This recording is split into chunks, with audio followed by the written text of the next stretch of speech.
Hello, is anyone there? Give me a shout out if you can see this. When someone says that they are there and also that the camera is the right way around, I will begin. No? Because I would hate to... there is one person. Just say hi, and if the camera is the right way around, please. You know, because I'd hate to do like a 10 or 15 minute rant and then find out like last week that the camera was the wrong way around. So can someone just please send a comment or message confirming that you can see me okay, I'm not turned the wrong way around? There are 4 people live. Come on, one of you. Step up to the plate, please. No? I don't see any comments. I see a thumbs up. I guess thumbs up means that I'm the right way around. Okay, so I'm going to begin. So hello everyone, welcome to my weekly fireside chat. Just before I start, I want to show you... Yeah, you're good. Okay, thanks, Jono. So I got a comment last week that I didn't actually show what I was barbecuing. So there's steak, ribs, hot dogs, and chicken wings. Just so you know, this is what I cook for Shabbat every week for the summer. I don't actually eat this on Friday. But you know, I don't really cook. So all I do is I barbecue. And it's this weird cognitive dissonance that I have. I'm great with the grill, but you put me in the kitchen and I just have this mental block. I have to get over it for sure. So anyway, first of all, I just want to tell you something funny. So when I'm asking you guys if the camera is the right way around, so when I looked last week, and some of you answered, this is a live video, right? But it stays up afterwards. So a lot of people that were watching the replay of this video were actually answering the question. So it'd be like a day later, I'd get a comment, I'd look and I'd see that there was a comment saying that, oh yeah, you're fine. And I was thinking to myself, yeah, that was like 24 hours ago. So you don't need to answer the question. If you're watching this, just note when it was done. And just 1 second, the kids let the dogs out. Who let the dogs out? The kids. Okay, what can you do? Don't bark, Ivy. Can you put the dog back in, please? Thank you. There's always going to be someone photobombing this. That's part of the appeal. Okay, can you bring the dog back in, please? I'm doing a live video, Eden. Can you please? Thank you, sweetie. Okay, you know, this is live television, folks. You know, you just never know what's going to happen. But okay, so what I wanted to say, that was one funny thing. But the funniest thing that I heard this week was from my friend Levi. I don't know if Levi is watching this, but Levi said, I'm looking forward to seeing you for your Friday backside grill. And I said to Levi, without skipping a beat, that's a different show altogether, mate. I'm not ready for prime time with the backside grill. This is the fireside chat. And I don't think the world will be ready for my Friday backside grill. In fact, I don't think I'm ready. That sounds kind of painful, actually, when you think about it. Oh, g'day, Darren. How you doing, mate? From Australia. Good stuff. Okay, so I've started on a pretty humorous note, but actually what I want to talk about today, I'm going to get into controversy. But there's something that's been weighing heavily on my mind, and I'm more going to be addressing my Christian friends. I think my Jewish friends and followers will be very interested in this as well. It's a bit of an elephant in the room, but please hear me out and, you know, stay until the very end. But basically what's been bothering me. So there was a news item here this week whereby Israel's main cable cable television provider, HOT, granted a 7-year license to a station called Shalanu from God TV. Now, God TV is basically what they do, and there was a promotional video for this by their head, Ward Simpson. By the way, Simpson, a very appropriate surname, because if you see this guy and you hear him, he reminds me of Ned Flanders from The Simpsons, this kind of religious fundamentalist guy. Or he didn't say Oakley Dokley, but he pretty much should have. And he basically admitted that the whole point of this channel was to convert Jews to Christianity. And then when the shit hit the fan, am I allowed to say that? Well, I just did, so pardon my French. I'm Aussie. If you're watching this, you should know that. Basically, he said, no, we're not trying to convert Jews. You should stay Jewish. You should just accept Jesus as your Messiah. which rankled me, and I think anyone that follows me, it's not going to be a surprise that this rankles me, because I've written a lot about it. So, you know, I hate missionizing, okay? I'm going to say that, and I've written a lot about it. I even, a few years ago, went after a very popular Israeli YouTuber. I'm not going to mention names because it's not about this person. You probably know who I'm talking about. And I got crucified, for want of a better word, and there's probably a lot of better words actually. But be that as it may, because this person, not because of their beliefs, but because they came out with a video where they said they were in the army and they kept their New Testament in their tank. And it sounded like it was a deliberate thing to get people to ask. And they said that when they asked the other soldiers, Jewish soldiers, ask questions, then they would, you know, try to, let's say, positively influence them to believe in Jesus as Messiah.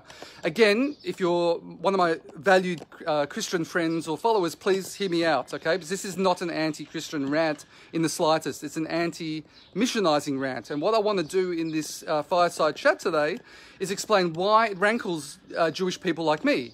It's a bit of an elephant in the room that we talk about it and you understand we don't believe in what you believe, but why is it so offensive to us when someone tries to convert us to your belief system? I want to point out, though, that even though this rankles me, I think that I do appreciate the fact that more often than not, those who are trying to actually convert us actually love us, meaning it isn't coming from hate. They're not trying to do harm to us. I understand that. I'm fully aware that you basically, and you being those of you that believe that Jews should be Christians and believe in Jesus, that you have good intentions. I mean, it might piss me off that you're doing it, but I do get where you're coming from, that you want to save us. And I'll get into it later, why, if I believe what I believe, why I'm not trying to save you, so to speak. Because that was an interesting discussion I had with a fundamentalist missionizing person back in the day. So it's coming from love, actually. So I do appreciate that. And I definitely appreciate my Christian friends and allies and friends and my family members. I mean, that's not a question. So please hear me out. Because it's all about respecting differences. This is what today's fireside chat is all about. Yeah, Jono, I don't normally look at the comments because I'm too sort of focused, but yeah, Jono, who's not the Messiah, is a very naughty boy. Yeah, okay, that's a great line though. One of my favorite movies of all time. So let me just think about what I'm going to talk about. Okay, so that's pretty much setting up the stage for what I want to talk about today. So, why do we not... So, first of all, I want to say why we don't believe in what you believe in. So we might be a stubborn and stiff-necked people, that for sure. We're very stubborn, but like we are very strong in our beliefs for a reason. Okay, and I want my Christian brethren to understand this. Okay, so Judaism is a very intellectual religion. Okay, and we have what you call the Old Testament, which is our Torah, which is the written Torah. But we also believe in the oral Torah, which is when Moses went up to Mount Sinai, he got oral instruction to interpret the written words that you see in the 5 books of Moses. Okay, and it's the Talmud all the Talmud is basically a compilation of the Mishnah, the oral Torah, and the Gemara, which is the rabbis having discussions on those discussions on the law. You know, because Jews like to talk, as you know, and that's where it comes from. So that's all the Talmud is. You know, when anti-Semites say we're Talmudic Satanists, you know, the Talmud is the oral law, basically, and the Old Testament is the written law, just so you understand, because I think there's a lot of misconceptions about that. Now, we do not believe in Jesus as the Messiah, okay? And it's not just because, again, that we reject, you know, we're stubborn and we're evil, anything like that. God forbid, okay? We have very strong reasons why we believe he's not the Messiah. Let me just put that out there, okay? Very strong reasons, all to do with what the Torah says, the Old Testament, that all Christians have to believe in the New Testament, right? Christianity is predicated on the validity of the Old Testament, what we call the Torah. Okay? I'll kind of gloss over it, because the point of this is not, God forbid, to tell my Christian friends, family, and allies that what they're believing is BS, okay? That's not my intention, but I want to explain why we don't believe it very quickly. Because there's reasons for this, okay? We're not just stubborn fools, okay? First of all, we believe that Jesus... well, first of all, look up Deuteronomy 13. The first, let's say, 4 or 5 verses, okay? The Torah we believe is the word of God, and it cannot be abrogated. You cannot add or subtract from it, okay? And it says that in Deuteronomy 13. Look it up. And it says if someone comes along and says you should do that, then, you know, I, the Lord, am testing you. So we believe that is testing us. God's not going to come along and say, you know what, all those, you know, we do 613 commandments. That's a lot.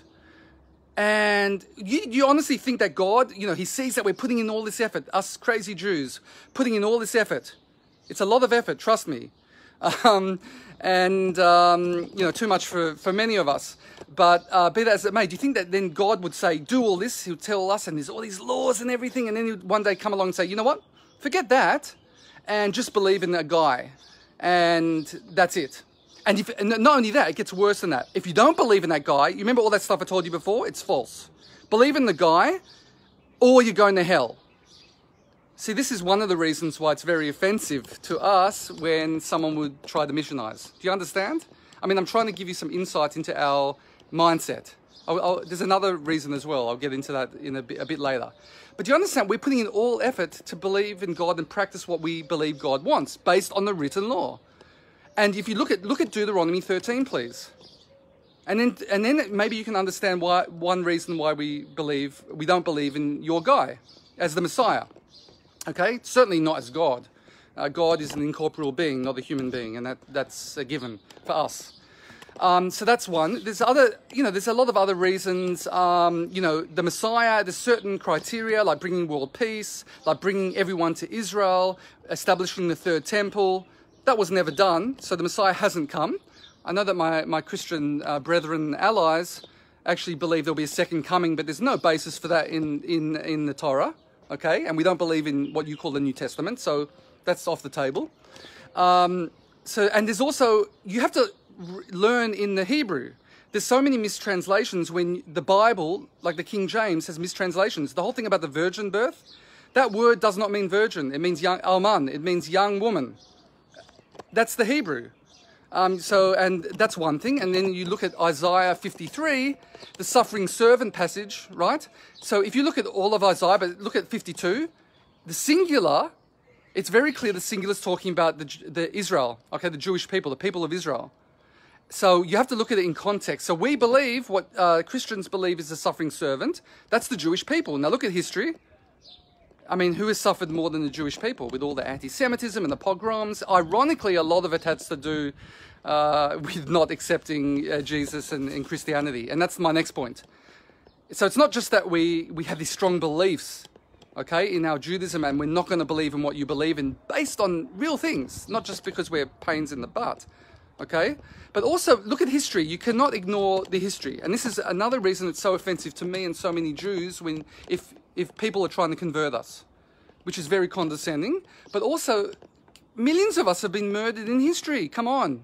That's a fact. Because we didn't accept your belief system. Or the belief system of those, at least, that believed we had to believe the same as you. Okay?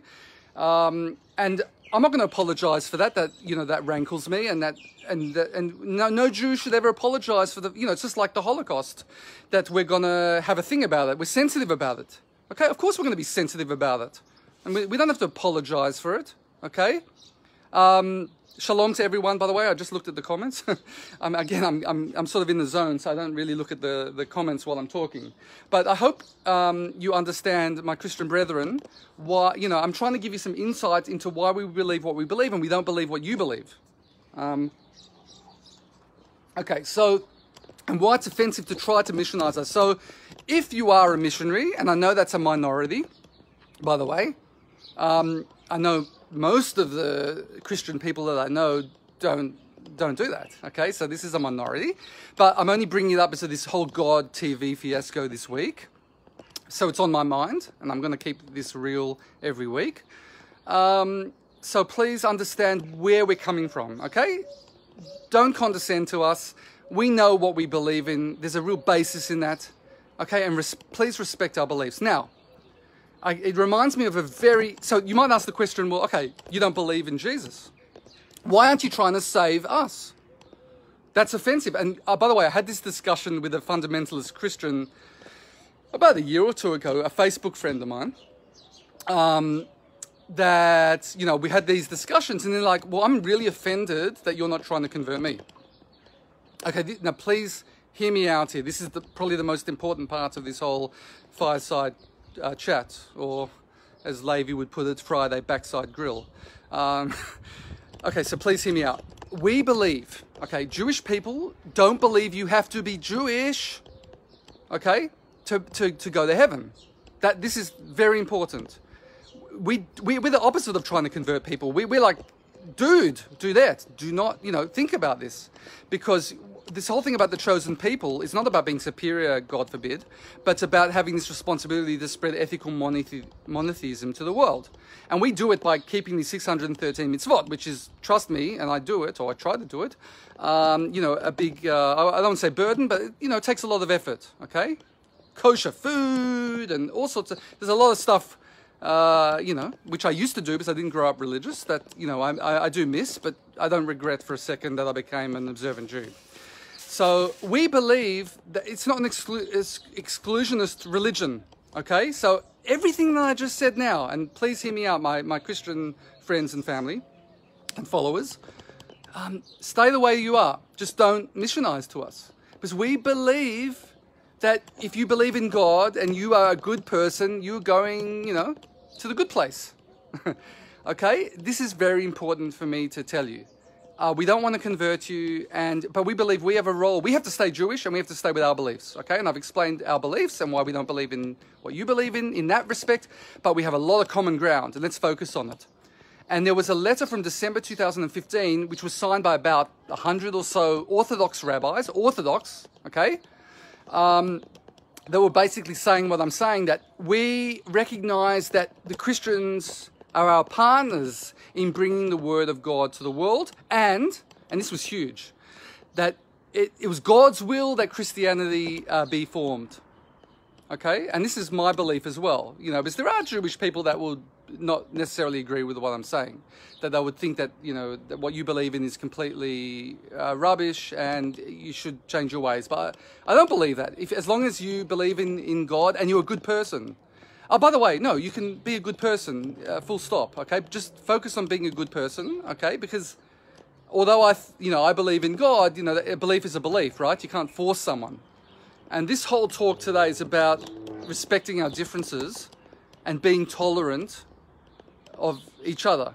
This is the main takeaway I want you to take away from this. And, you know, us as a Jewish people living in Israel, we have a lot to learn as well about being tolerant of each other. You know, because there are a lot of Jews that also are more religiously inclined that might look down on those who are not keeping everything. And I'm dead against that as well. I'm totally against religious coercion, even though I personally feel I'm a very observant and a believing person. Anyway, so I hope I've made sense. This is deep stuff I've gotten into today, but it was really bothering me, and I need to tell the truth.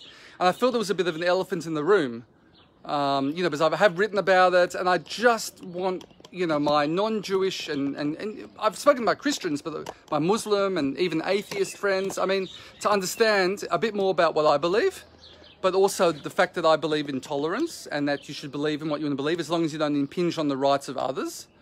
And this whole topic of missionizing, I'm never going to apologize for being dead set against it and talking about it. Some of my fellow Jews tiptoe around it. Maybe they're scared of pissing off their Christian followers and followings, but I'm not like that. I mean, I have to tell the truth, but at the same time, I hope you understand where I'm coming from, and I'm not anti-Christian at all. And I think I've explained that. I'm just saying that if you want to try to convert us, don't. Okay, and I'm going to fight that because we believe in what we believe in for real reasons. Okay? It's a very intellectual religion, as I've explained. It's not a whole touchy-feely thing. We have real reasons, and people spend their whole lives studying the texts. And you know, think about it, 613 commandments, right? Doing that. You don't think someone that does that believes in God? And you think that they don't go to heaven just because they don't accept a guy that once existed, a Jewish guy, by the way. come on, use your common sense, okay? But what I'm telling you is, if you believe in that guy's the Messiah, even though I think we just lost a second. Yeah. Anyway, I'll finish this up. You know, what I'm saying is, you believe that, fine, and you know, I respect that. But let's be allies, and let's not try to get the other person to believe what the other person thinks. Let's respect our differences, because at the end of the day, we're on the same side. We want an ethical, monotheistic world, or at least a world where people are treating each other well and doing the right thing, and that's what we want. So I would love to hear your comments, but hopefully I was clear in what I was saying. Just so you know, with these fireside chats, I'm always going to keep it real. I'm always going to talk about what's on my mind. I can be funnier, but today was pretty serious. And if you don't like it, I guess you can always unfollow me. But I'm going to be authentic, because I think it's important for all of us to speak our mind. Anyway, that's what I had to say. I got to get back to grilling. That's what I'm out here for. So take care, everyone. Have a great weekend. Shabbat shalom. Great weekend. And hopefully I'll catch you all next week. Adios.